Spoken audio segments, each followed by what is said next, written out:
Okay, hi everyone. Welcome to the Center for Scholars and Storytellers live stream on Zoom. Today we are really honored to have three other amazing guests. I'm here as a moderator. We're going to talk about the landscape of theater for young audiences based on a report that we just published today. Commissioned by TYA USA. We were honored to be able to do look at race and gender and compare it from 10 years ago, 2008, 2009 to 2018, 2019. And it came out this morning. Today we have incredible guests. I'm going to ask them to introduce themselves. I'm just going to name each of them. And I'm very grateful to each of you for joining. So first, let's start with Benj Pasek. Then we'll go to Michael J. Bobbitt and then Pearl Clegg. And each of you, could you give me your background? Just tell me what you do. How did you get to where you are? And how are you connected to the theater for young audiences at all, if you are? So Benj, take it away. Well, hello, Yalda. And Yalda's a friend of my mom, so I'm very excited to be here in this chat. My name is Benj Pasek, and I'm a songwriter, and I work in theater, in film, and TV.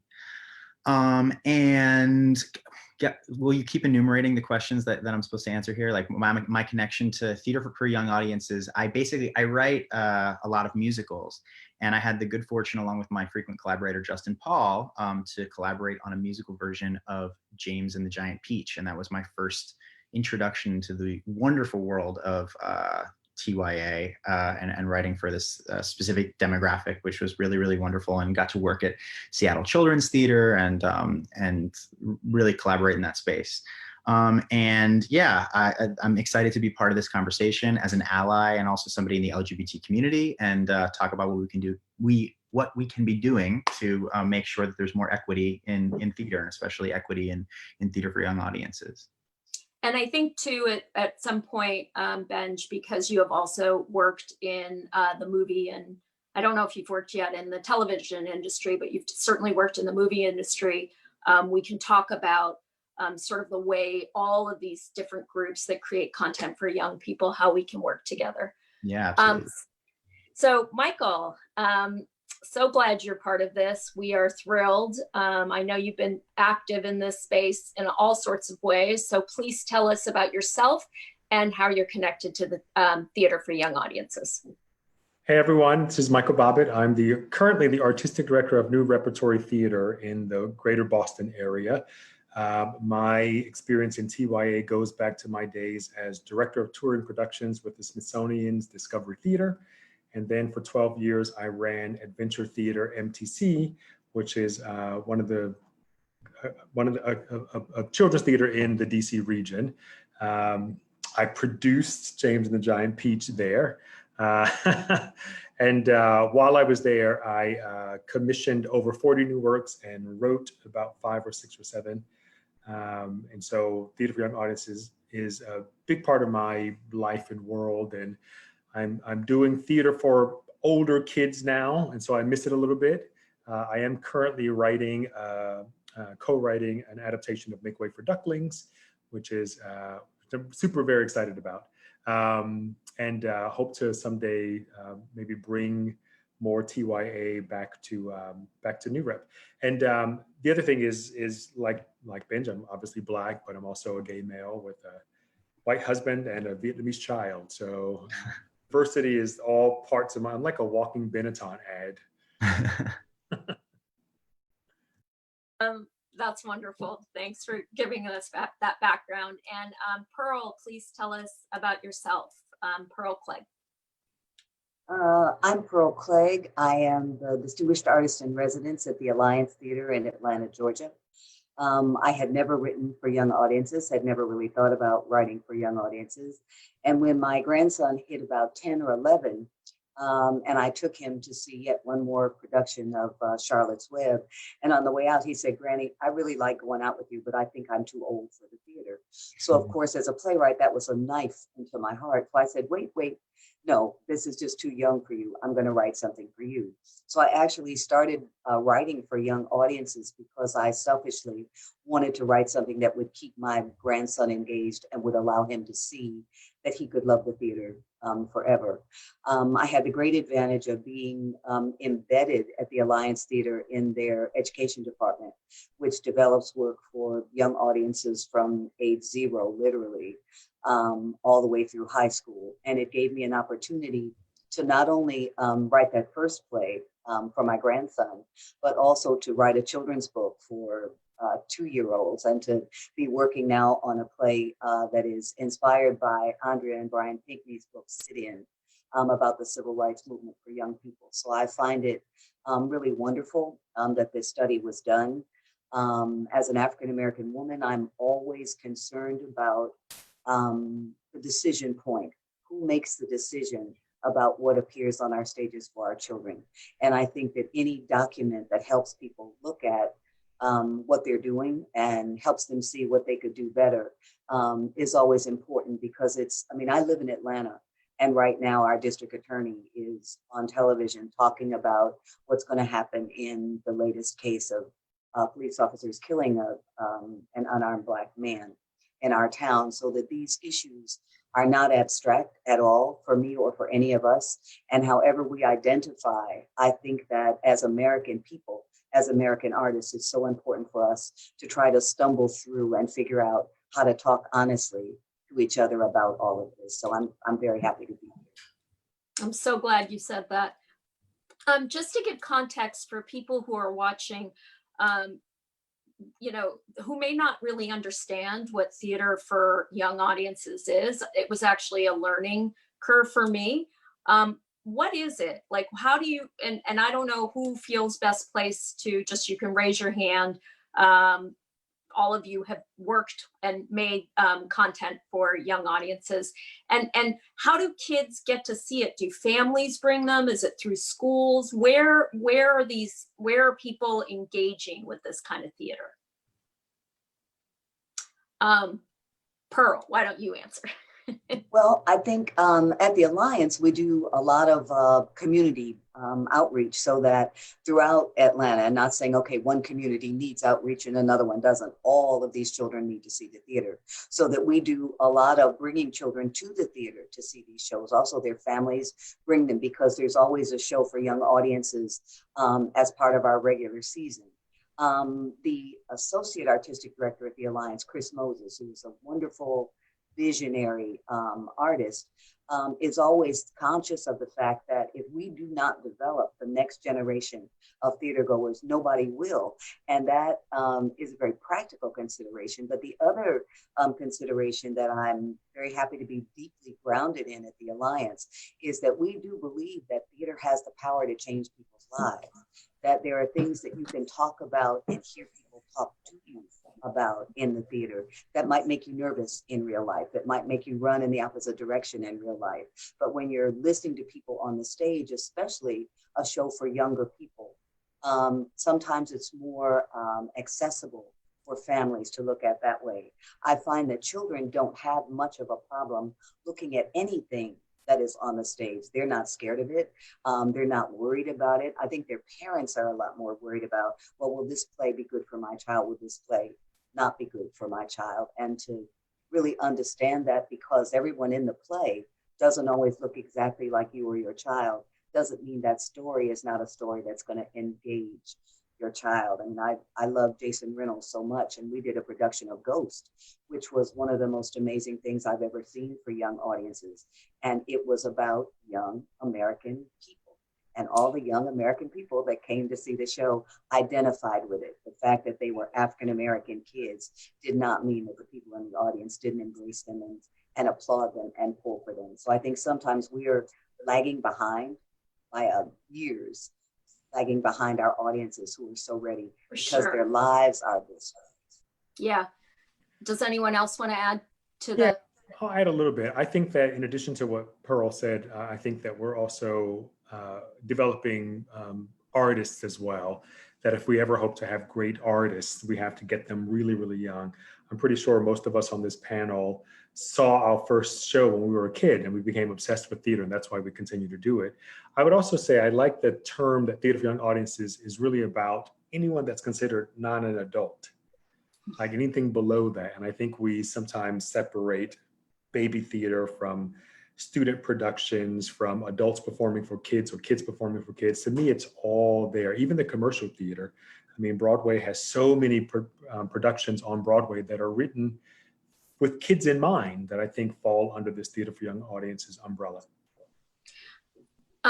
Yeah, actually, the National Academy of Sciences now defines adolescence from ages 10 to 25.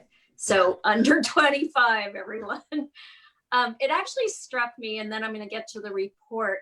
The New York Times reporter that wrote about the article, wrote about the report, said that theater for young audiences, it's often a very diverse group that comes because there is community outreach, but adult theater is very expensive and Broadway is very expensive. I wonder if it has theater for young audience actually has a more diverse audience than adult theater and Broadway.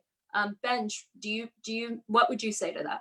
I mean, anecdotally, I mean, you would have more of the numbers than I would, but from what I've seen in the productions that I've done, yeah, there's more of a democratization of who has access to it. It's a lower fee to come, and also there is community outreach, and so I think that my experience has definitely been that there's a much more diverse group of people in the audience, and that Broadway shows tend to sort of self-segregate in a way that Theater for Young Audiences don't as much. But anyway, that's only anecdotal. So I'm sure that Pearl and Michael would have more specific stats. Yeah, that was the experience I had at Adventure Theatre. We had very diverse audiences, but we were very intentional about making sure we were producing shows that had diverse storylines and also making sure that our actors represented the community that we wanted at the theater.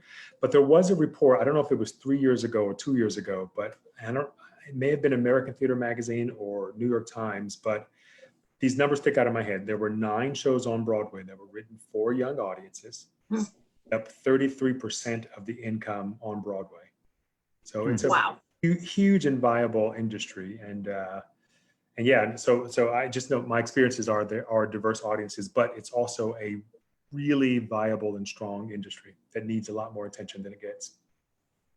I think too, there's the fact that sometimes parents are more willing to take their children to see something that is more diverse, with a more diverse cast written by a person who may be different race than they are. I think they're often more willing to expose their children because that's the noble thing to do. I take my children here, I take my children there. But when it comes to what you as the adult are going to see, when it comes to that same theater programming for you as an adult, there may be on the part of some audience members less willingness to expose themselves to that. And that would be white audiences are who I'm talking about here, that might not be willing to see a play by a Native American author, to see a play by an African American author. So that there's always that kind of pull between what people want to teach their children to appreciate and what they still are not willing to challenge themselves to.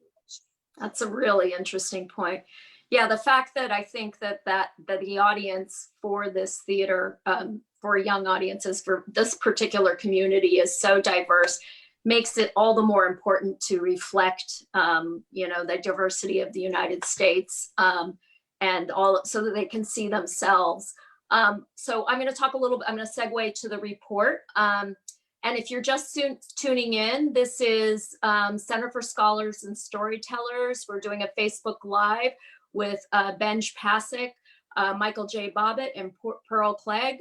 We're going to be discussing our report that we just published on gender and race in theater for young audiences. Please put a comment on the comment section in Facebook. Ask any questions. We'll be taking them live pretty soon.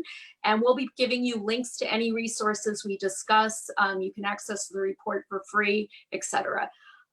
So our report is the first of its kind to look at race and gender for young audiences. And we're really grateful to TYA USA for making it happen.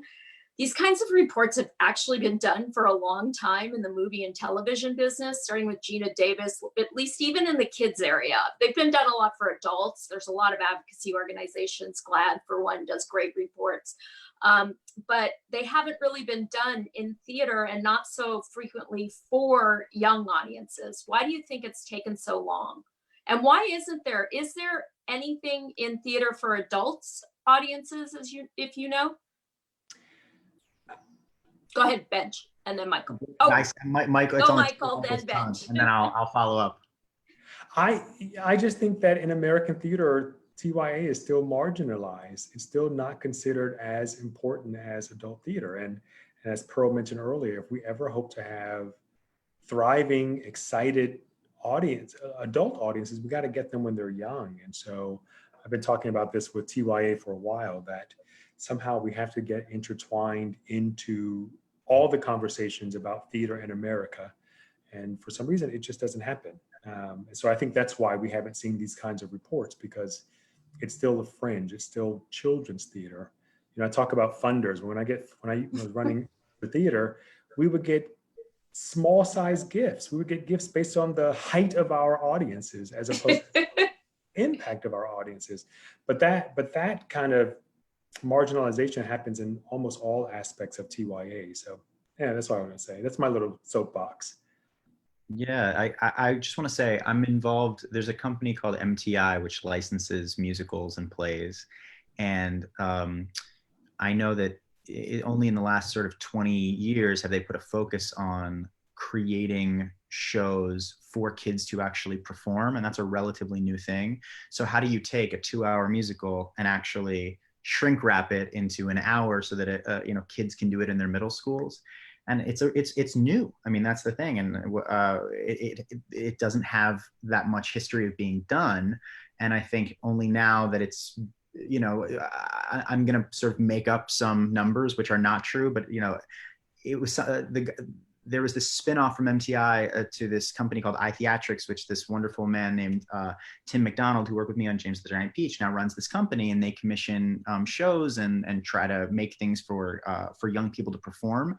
And when young people are performing it, it's exactly what Michael says. It makes them feel like they have an understanding of theater. They grow up loving theater, then they become the creators of theater. But that's a relatively new thing. And I think the statistic that Tim told me is something hovering around the area of like maybe 15 or 20 years ago, the amount of middle schools that would do musicals were in the hundreds, and now they're in productions per year, and now it's like the tens of thousands. So this is like a very new thing that I think has occurred, and now I think we're in a position where we have to look at what are those shows? You talk about, are they based on popular titles or are they original? How are we casting those shows? Do they have characters that are diverse? Who gets to play them? Who gets to write them? But I think that, why we don't have a lot of these statistics is because at least in that arena, and at least in students performing their own work, it's a relatively new thing that initiative has really only started in the last 20 years.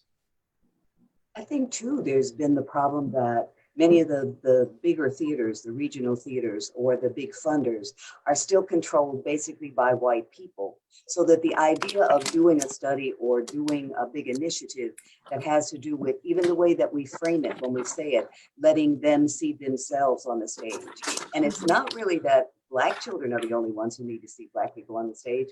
White children need to see a world that is not a white world when they go to the theater, because it's not a white world that they live in. So that I think there's an assumption that it's only Black children who need to see Black people on the stage. It's only Native American children who need to see other Native Americans on the stage. And that kind of thinking leaves white children, white people, white audiences still at the center of everything, because it's like we're still hoping to get a piece of that stage. And we have to really, I think, begin thinking of ourselves as all American people. And we all need to see on the stage what looks like America, whatever our race is. Because if we don't see it, it doesn't become real. Then it's like Black History Month and everybody does an August Wilson play. We joke about that as Black writers. We all work in February, but it has to be bigger than that, because that That's too easy. That's too easy. Yes. We all need to see each other on the stage. Men need to see women on the stage. People who identify as straight people need to see people who identify as gay people on the stage, because that's the world we live in. So we got to just reflect that world honestly, and there you have it. Yeah, I saw something on social media saying, why is it let's invite them to the table. Let's invite them. It's like, then you're still owning the table, right? Then it's still white people owning the table. It's like, you know what? Let's all gather around. It's not like, let's invite people. And also, you know, there is a lot of research that shows that young kids that have cross, and probably adults too, but kids who have cross race friendships have more empathy. They have more understanding. They feel safer. There's so much research around the importance of reflecting or allowing people to, you know, showing people in the way that they really are and the way that they really hang out. Okay, so I'm going to talk quickly about some of the findings and get your take. So we compared, as we said, 2 seasons, 2008 to 2009 to 2018 to 2019. So I'm going to talk about those findings first. And we basically found, and we're going to share the screen real quickly so you can see some of the graphs. This is from the report, that we basically found no difference in playwright, in the gender of the playwright from 2008, 2009 season, 2018, 2019 season, which is pretty amazing given how much, you know, attention has and how much, you know, work in the world has gone to elevating women's voices, but it's not being reflected in the theater for young audience and the playwrights. And with people of color, we did see a difference. We saw an increase, a doubling from 9% to 20%, but it's still only 20%, which is much lower than the census numbers for the population. So these are 2 statistics that also for directors, we saw for women and men that we actually reached gender parity. So that's the good news, going from 2008, 2009 to 2018, 2019. And it's actually 52% female. But we did not see the same increase for people of color. And in fact, it only increased 5% for directors. And as we get to, we dug a lot deeper in the 2018 numbers. So when we get to that part, we'll sort of try to unpack what's going on in those numbers. But just looking at the last 10 years, there's been some positive news, some not so positive news. For actors, we do not have statistics or graph, but what we found is that the percentage of females increased by 7%.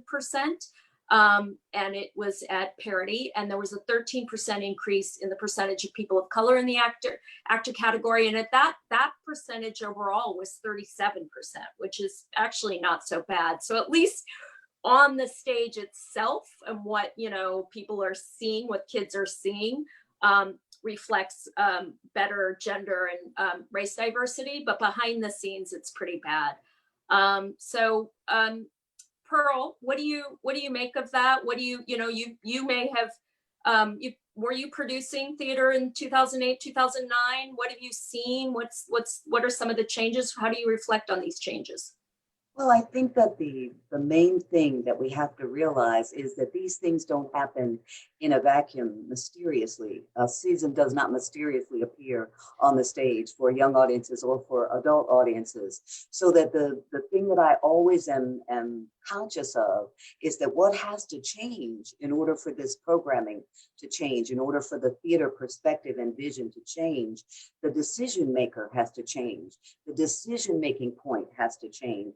Who is the person who decides how we choose plays? Who is the person who decides what kind of play we're going to have at this theater? And that's the person who has to be really aware of what moment we're in each theater's life, but also in our country's life. That decision maker is the one. And I know that at the Alliance, our artistic director, Susan Booth, we talk endlessly about race because it's important to be able to talk honestly to the people that you're working with, so that when you realize that you can have a big theater in a city that's very diverse, where all of the decision makers are white people, but they're programming for everyone else, and they may not even be consciously thinking of that.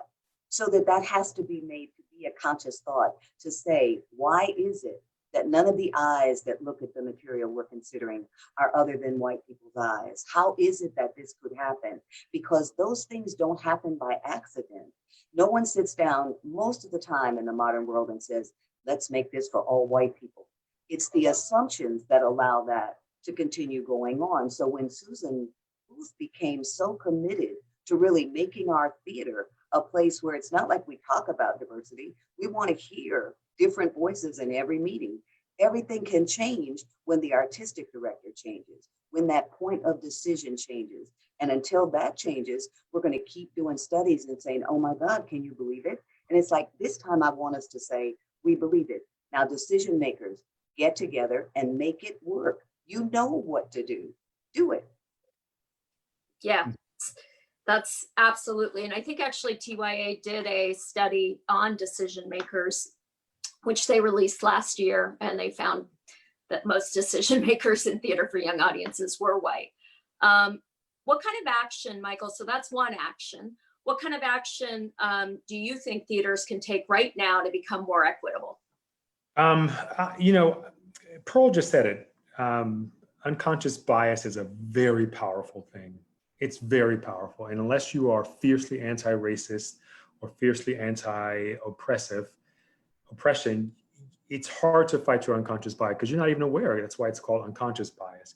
So one of the things you can do is come up with an action plan that has measurables. You can decide that 50% of your plays will be about people of color.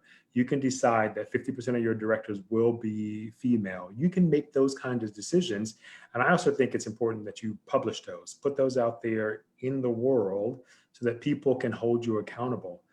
It's all about action. I mean, right now during this, our Black Lives Matter movement, what you're seeing from, especially in theater, what you're seeing is people are upset about solidarity statements that aren't being followed up with action. We want to see action. And the truth is, I said it yesterday in another TYA panel that, I forgot what I was going to say. The people that made the rules have the power to change the rules. And so those that are in power can make decisions about more parity. And honestly, it's that easy. People say it's so hard, but it's that easy to come up with a measurable and an action plan and execute. Yeah, we need to get beyond words for sure. Benj, why do you think that we see equity in actors, but not directors and playwrights? And I imagine this is the same everywhere. So even yeah, I mean, I don't know that we do even. I mean, I know that statistically we're saying that we do see more equity in actors, but certainly I don't think that that's true on Broadway. Maybe it is in TYA. I also just want to get back to the question earlier, which, you know, as an ally and somebody who's becoming more conscious of this and realizing my own stake and power, you know, to be able to, you know, advocate for things. It's about being conscious of it and then using it, really, you know, being the one who says something in a room of all white people, you know. And I don't know that I would have been conscious of that 5 or 10 years ago, that I was complicit in this. And I'm realizing, looking back, I didn't even realize that I was complicit in perpetuating this. So I think one of the things is about white people and allies and people who have the right intention, myself included, waking up to the fact that, like, yeah, you're a part of the problem, even if you are not actively perpetuating. It's exactly what Michael said, which is it's not enough to be passive. You need to be actively anti-racist and anti, you know, inequity. The other, you know, thing that I think is really a part of that is, yeah, we can use our you know, power in these situations, but, you know, I think a lot of white people, and I'm speaking from my experience in being in rooms of just white people, you know, when no one else is around, you know, I think people are scared to stumble and therefore they are silent. And I think the thing that I am learning, and that I am trying to be actively conscious of, is that it is so much better to stumble and fall hard and smack my face than just disengage from the problem. So as long as the people in the room with you who are, POC and Black and gay and, a group of diverse theater makers know that your intention is right, I think that white people need to be like, hey, I might mess this up, and like call me out on it. And, that is so much better to stumble and fall than to be like, I'm going to avoid the issue and avoid talking about it. And I think, a lot of white people don't feel like, oh, if I cast a Black person, then am I doing the right thing? Or is it better to not cast this person? Because they don't want to have the conversation. And I think that the lack of the conversation is the thing that perpetuates the white supremacy in theater. And I know that I have been guilty of that just because I haven't wanted to be uncomfortable or wanted to make somebody else uncomfortable. So I've avoided talking about it. So the thing that I'm personally trying to lean into, and also rally any of the sort of white people who are in, rooms where it's all white people, is let's make people uncomfortable. Let's really shine a light and live in that uncomfortable space. And the more that I think white people can be, okay with the fact that it's really uncomfortable to talk about, I think then we can actually begin to make progress. So I just wanted to. So true. Can I just, one of those, evil persists when good people do nothing. Yes. And it's almost worse anyways. It's almost. I think that's so important what you just said, because I do think many white people are afraid to talk to Black people about race because they think if they bring up something, they're going to get jumped on and they're going to have to justify, and it's going to be ugly and all of that.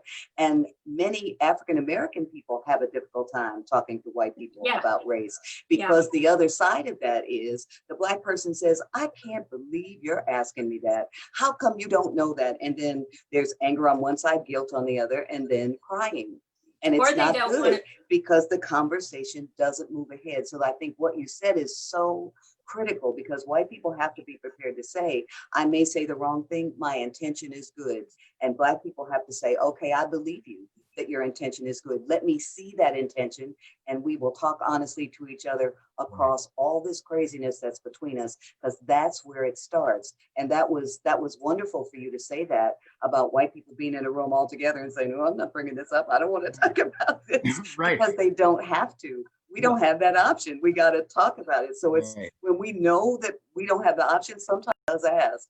They bear the brunt of all of those times that people didn't ask. So the fact that you're prepared to do it is going to be great, and it's going to be scary. And I applaud and love you for saying that. Thank you. Well, thanks. And it's funny. I've also noticed myself and a lot of white colleagues are more afraid of being called racist than being silent and then perpetuating racism. It's like, let's all just admit that we are culpable of being part of a system that has, elevated white people and straight men and all of these things in unfair ways. And when we stop denying that is a truth, then I think we can get to a place where we can actually have these conversations. So thank you for saying that, Pearl. But, I think that a lot of people are having this awakening, and, the defensive nature that we get with being called racist or benefiting from a system, we need to be comfortable with the fact that, that is true. That is true. Let's talk about that, and instead of denying it and pushing it away and trying to,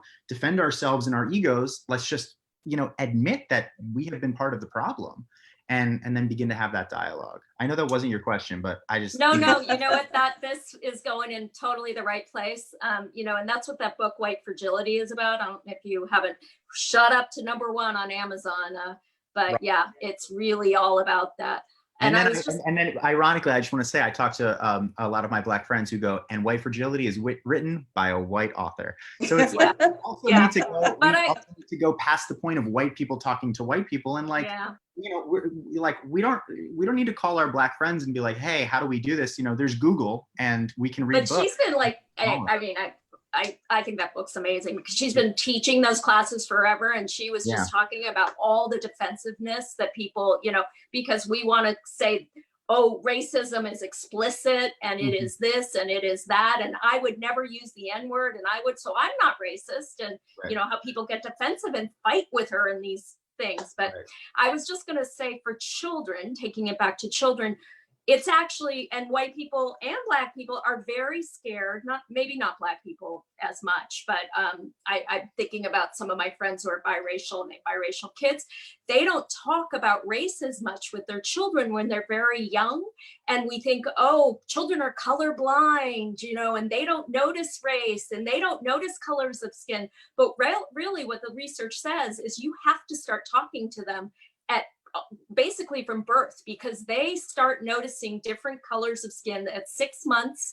They start making associations at 2 to 3 years. And if you don't talk to them about systemic injustices and things that they're noticing about how people treat adults and other people based on the color of their skin, they're going to make their own theories. And those theories, some of the things that come out of the mouth of babes are completely wrong.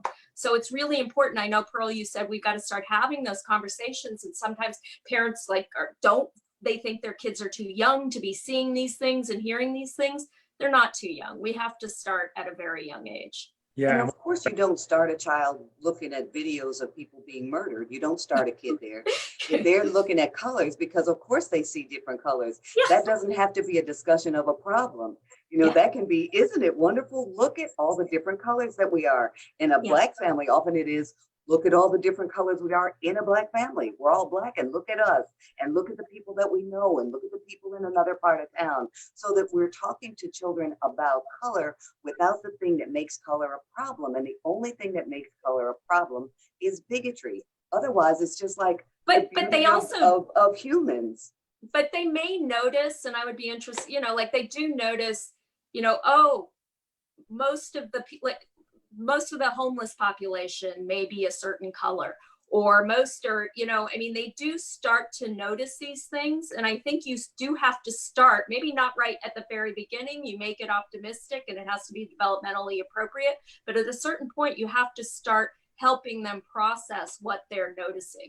I mean, it's so interesting to me that you go instantly to the Black homeless population, because I don't think that's where little kids start. Now, maybe that's where little white children would start in terms of looking at color. But my own experience with children, white children and Black children, is not that they are asking you questions about a problematic part of the population that needs assistance, so that it isn't necessarily that that's what they're going to be noticing. They're noticing everybody that they see. So I can't imagine that a Black child's first experience. No, I'm not saying first at all. Is going to be homelessness. I mean, I'm in Atlanta, so that they see Black people from the mayor's office on down. So that I don't think a white child in Atlanta is going to first go to, why are all the people sleeping on the street Black, Mom? That's not going to be where they go. That's where adults go.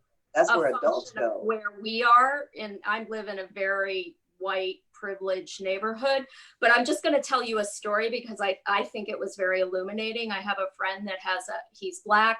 His child is the mom is white.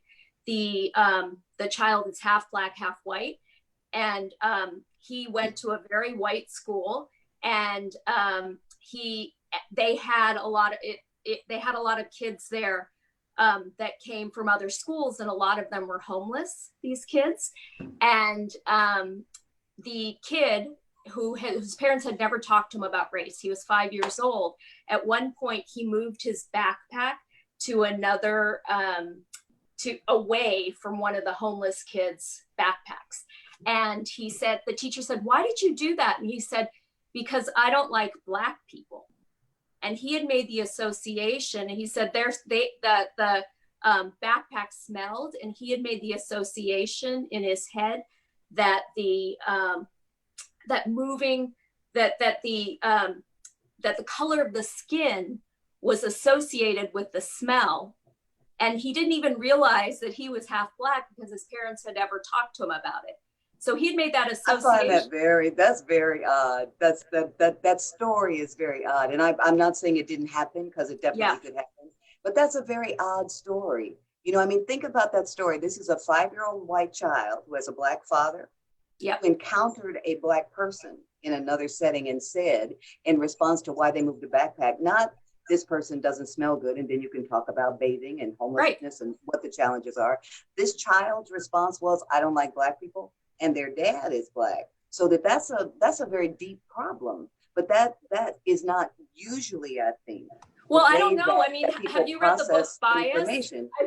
I feel like where'd that bias come from? How does a child come up with, I don't like Black people in that moment when their dad is Black every day? It's like that, the racist, the bigotry that we go through in this country, that kind of story is so mysterious and needs so much unpacking to me. I totally agree. It's even difficult to know how to put it in the context of our discussion here. Let's take it offline, and I'll share with you another story. But go ahead, Michael. I was going to say that I think that one of the things we do in American theater is that when a play is about a marginalized person, typically the story of that play reduces the plot to being about the thing that makes them marginalized. And so as a little Black kid, the only shows I saw were happy white people or really Black people being traumatized. And so that does a lot to you. And it also reinforces racism. So we need to start centering marginalized people. And I don't even love that word, but we need to start centering stories that are about the joys and the contributions that we bring to this culture, as opposed to the travesties of race or oppression or those kinds of things. Or inequality. Inequality, yes. Yeah, I mean, absolutely. So this was really interesting to sideline of what we were talking about. And I'm actually going to read a question. And I actually think this one probably is good for Pearl. This came from Zuri S. In terms of representation, have you found it to be more effective for young children of color to see themselves represented in well-known narratives, such as a Black actress playing Matilda, or in a newly written play that was created to feature people of color? I think both. I think unless a script says this must be a white character for reasons, then I think we should be casting everybody as everything. So I think it's wonderful to see Black actors in shows that are new and are coming to life for the first time. And I think it's wonderful to recast some of these old shows with an eye toward, what if this was, this story was being acted out in America today? What if this was really happening? So that I think both of those are important, because it's not a question of either or. We want to mix this whole stew. We want to make this gumbo at every point, so that whatever it is, when we're casting something, let's cast it as Americans. Let's do it for every single project that comes out. Okay, great. And I think in that instance too, it is all the more important to have a person of color, or somebody, not just a white male, to possibly to adapting Matilda, because I'm not of your world. Can you adapt? Are there many different kinds of adaptations of an IP like that, of an intellectual property like that? Well, Benj would probably know with the Roald Dahl estate. I think it's hard to do adaptations, but I'll just say that at the Children's Theater Charlotte, in Charlotte, North Carolina, I cast a Black actress to play Mary Poppins, and to sit in the audience and watch all those little Black girls lean forward and feel something extremely special was so visceral and so emotional. The first time I sat there and watched and she flew, I was in tears sobbing, because these little Black girls were just feeling like they could be Mary Poppins. And that's why it's so important. Okay. So would you feel then, if I asked you that same question, I know obviously both are very important, but would you feel it's on some level more effective for young children to see themselves in well-known narratives versus something newly written? I think it's both. I mean, again, I go back to my own childhood when I saw the musicals mostly on TV, they were all white people. And so I had no choice but to find a way to connect with white people. I think the only movie I saw that had Black people in it, musical I saw, was The Wiz. So like, I learned to connect with white folk. And I think earlier someone said something about having white people connect with Black stories. It's a similar thing. When you show people stories about other cultures, then you can find your way of connecting and pulling yourself into that story. That's why it's so important to have diversity. Also, just frankly, diversity is going to be a huge business in this country. I mean, It's going to be a billion-dollar business. So those companies that are not diversifying will be losing money. Will be losing money and losing patronage. So get on it. Absolutely. So this is a question from Dylan. I'm going to ask Benj. Do you think systemic changes are more or less likely to occur given the economic effect of the pandemic on live theater? Oh, I think I hope, listen, I hope we're in a watershed moment. I said this to a Black friend though the other day, and he was like, how dare you say that? Everyone always says that. I was with a small group of friends, and a Black friend and then a white friend who was from the town of Sandy Hook. And she and he both had the same exact reaction, which was, I was like, look at the New York Times and everybody's, reading white fragility and all of this. And she said, yeah, we thought in Sandy Hook that gun reform would change, and we thought that this was the moment. And my Black friend was like, yeah, and we've been told that every time you look at the covers of, Time magazine from, a few years ago, and it was all about Ferguson and it's going to change the world. So, me as a white person who has not been through these like experiences of like, this is going to be the watershed moment, I feel that. And the only thing that I can say from my perspective is I feel like white people independently and closed doors are talking about this in a way that I've never seen white people talk about this. So I think from my perception, it is a watershed moment. And I don't know how we can go back. I don't know that once you have realized your unconscious bias or had it pointed out to you so graciously by so many people of color and Black people and folks who have taken the time to say, hey, these are the microaggressions that you might not see, and here are the blatantly racist things. I don't know how you go back to that. I think that we live in systems that are built for white people and males and heterosexuals to advance. And I think that it's not just changing those systems from within. Part of it is dismantling them. And, I think it is an active conversation about how best to do that. I think that it starts with, something that both Pearl and Michael said, which is, how do especially white people or men or people who are in positions of power, how do we cede space, and how do we put other people in positions of power to begin to rectify an imbalance? But I definitely think, and I'm at least very hopeful, that this is the beginning of a giant change in the way that we approach who is in leadership positions, who is in the room, and that everybody is, going to have a renewed sense of consciousness about race, and have it not be a situation where we talk about, oh, I don't see color. It's like, yeah, let's see color. Let's talk about it. Let's shout about it. And like white people, it's on us. I think as a Jewish person, as a gay person, I can't even imagine thinking, like, are Jewish people supposed to save themselves from the Holocaust? You know what I mean? Are gay people supposed to liberate themselves during the, AIDS movement? It's like, it takes the consciousness of the people in power to actually change the system. And I'm very, very hopeful that we're at a time now where people in power realize that it's their responsibility, not those who have been marginalized for so many years, to actually lift themselves out of a marginalized place. It's about us working together to make that happen. And actually, it's even more so on the people that are in positions of power to do that. So we just need to step it up. I will say, if theater goes back to being the way it is, theater sucks. Yep. I hope everyone on social media quotes me and spells my name. That's 2 B's, 2 T's. Go back to the way it was. Theater sucks. Yeah, I mean, I gotta say, like, and I want to know what you think too, Pearl. I'm just like, there are things that I've been, made aware of that I had no idea about 3 weeks ago. Whether it's like actors or actresses in my show and Dear Evan Hansen who have talked about, having people in the hair and makeup department who like specialize in Black hair. That wasn't something that would even be on my radar. And the bravery of these colleagues of mine to say that out loud, like, they shouldn't need to say that out loud. You know what I mean? But the fact that that is now something that I am conscious of, I can never be unconscious of that ever again.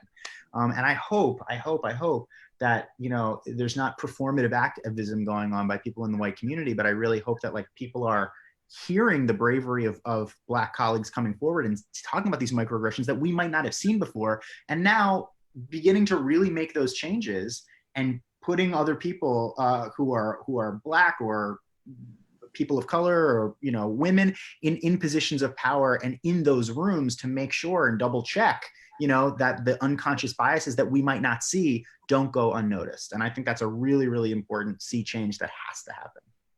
I mean, what do you got, Pearl, Michael? Do you think we are at a watershed moment? I mean, part of this was about the pandemic and how that's impacting theater, but obviously the pandemic has given us room to pause. The pandemic has given us a space to have to look at ourselves. You know what I mean? True. That conflated with the horrible murders that have taken place. It would have been easier for people to look away at another time when lives are busy. I think the pandemic you're right. has forced people to stare at this, and to me, it is horrible, but it is provided the space that we have to look at ourselves in the mirror, so I think that there has to be a change after this, or I'm praying so. I hope we are too. And the one thing I will say is that, and I heard this from a friend the other day, last Saturday or Sunday, is that white people's guilt don't last long. It just doesn't last long. That's why we keep going back to the same systems. So use the guilt, let it fuel you, accept your racism, accept your privilege, and change it. If you don't want to be like that, then change it. There's no such thing as in between. You're either racist or you're anti-racist. And if you're anti-racist, that means you're actively doing something to fix it. So if you're not actively doing something, I think that's the quote. That's the quote. There's no such thing. So I think too, because we're talking about TYA, and I think that when you look at the people who are in the street protesting, doing all these marches and all of these confrontations in such a brave, bold way, that those are often very young people. There are certainly some people of my generation, because we cannot not join a march. We don't know how to do it. But there's so many young people who were raised in a different world, so that even if they're not political, what they've seen on television, the commercials, the programs, all of those things have shown them a different idea about what their country is. A lot of these young people, the only president they remember before the one we have now is Barack Obama.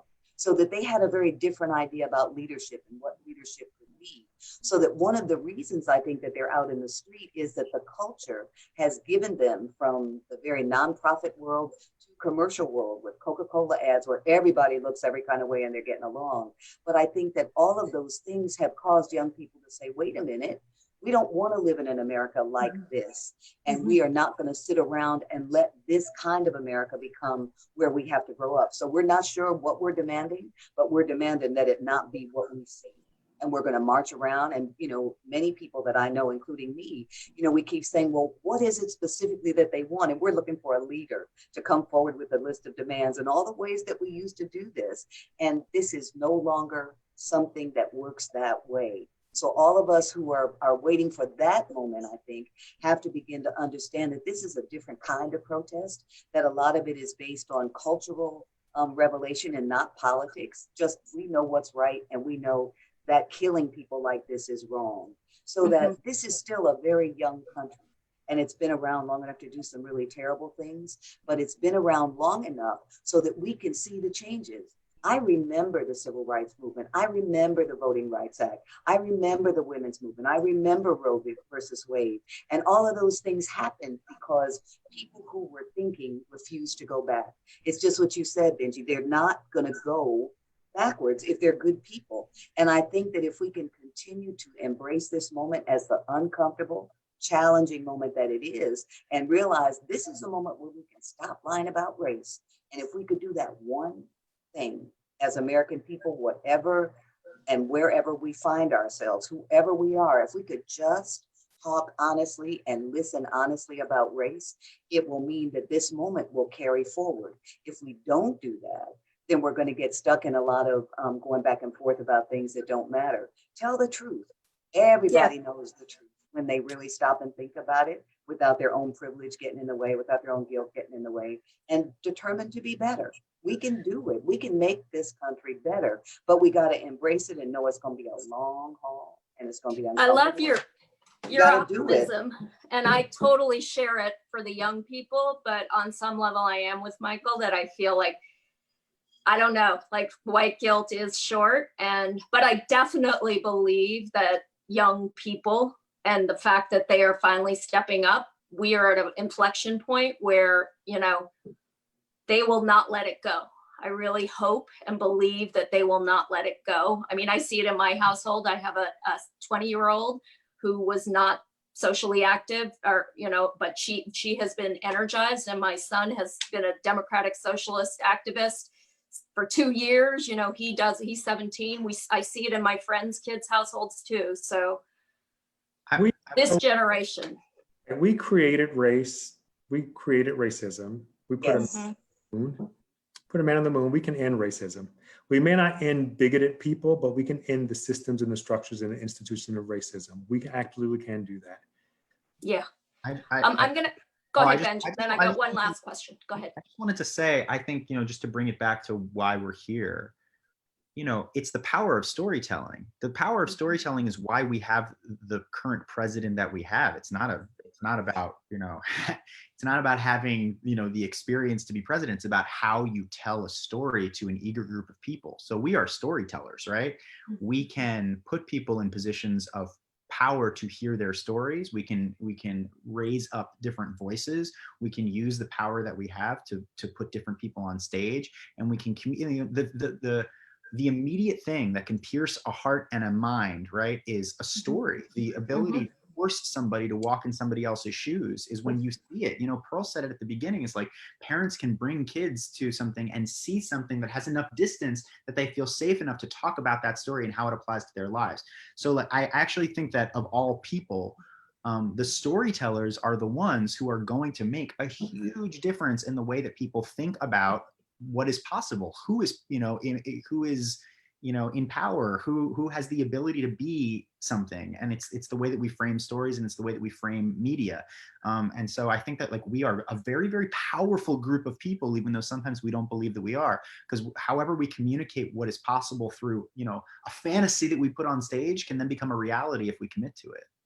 And in the movie and television industry as well. I mean, 1000%. you know, I always talk about LGBTQ, the implicit bias was reduced during the time that Barack Obama was president from 2008 to 2016, but the race bias, unconscious bias didn't change. We had a Black president, race bias didn't change, but LGBTQ bias changed. Guess what else was happening during that time period? And I think this has to do with the middle school increase in theaters as well. Was it Glee? Yes. Yeah. Okay. There's actually no real research on, like, correlational, you know, it's correlational, but yes, Glee, I think, really changed a lot of hearts and minds of young people. I think when you can have people in your living rooms who are unlike you, but they become members of your family through the television, you humanize people. Huge. You know, it makes a huge difference. And I think theater has the ability to do that, and storytelling at large has the ability. Absolutely. I don't know if you've seen Visible on Apple Plus. It's all about how media supported that. It's amazing. Okay, last question. We only have a few more minutes. It's for Michael and Pearl, and it came from Drawer. Is there any advice you have to aspiring playwrights or directors from communities of color? Pearl or Michael? Tell the Go truth. ahead. Write every single day. Tell the truth every time you pick up a pen. Find a theater that is close to your heart, that you love in your community, and go there and start taking them scripts. Ask them what they're looking for. Badger them. Make them listen to you. But the most important thing is, don't get hung up on always talking about race, always talking about diversity. Whatever stories are in your imagination, tell those. Write every day. Trust yourself. Tell the truth. Have fun. I love that. I will say that, you know, what's interesting is in this country, white people can be born, raised, educated, married, die, and succeed without ever having to have meaningful relationships with people of color. And in many ways, there's no loss in their lives for that. People of color don't have that privilege.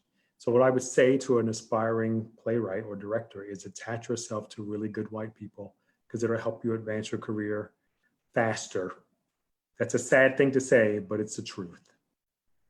Oh, that makes me so sad. So we have to have another session when we talk about that. That kind of broke my heart when you said that. It's the truth. I know, but truth.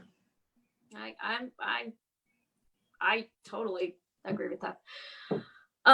Anyway, thank you all. You've each brought such great perspective to this. Benj, your experience and your speaking up as an ally, and your honesty is amazing. Pearl, your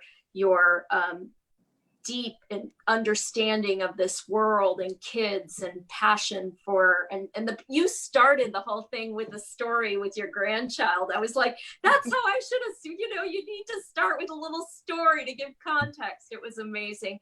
And Michael, I love that you're speaking out and you're being really, really honest as well. I really love that quote about, I think that should be our pull quote for this, about if you're either racist or anti-racist, and if you're anti-racist, you're actively doing something about it.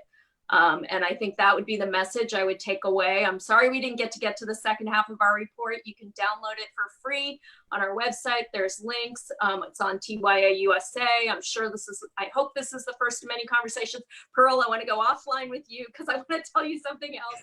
I really want to get your perspective and have these conversations, these honest conversations that can be really uncomfortable. I mean, I was a little uncomfortable, but you know what? It's got to happen. We've got to learn from each other. And ultimately, that's the only way things are going to change. Hey, Yalda, my friend who I was having that argument with in the park about whether things will change, literally 3 minutes ago just texted me, and I just want to read exactly what he said. Yes. It feels like it's of the moment. It happened live. I just want to read this. He was like, he and my friend who also lived in Sandy Hook, they were like, we've heard this a million times, and is change going to happen? So he's a Black gay male. He just wrote to me this at 4:53.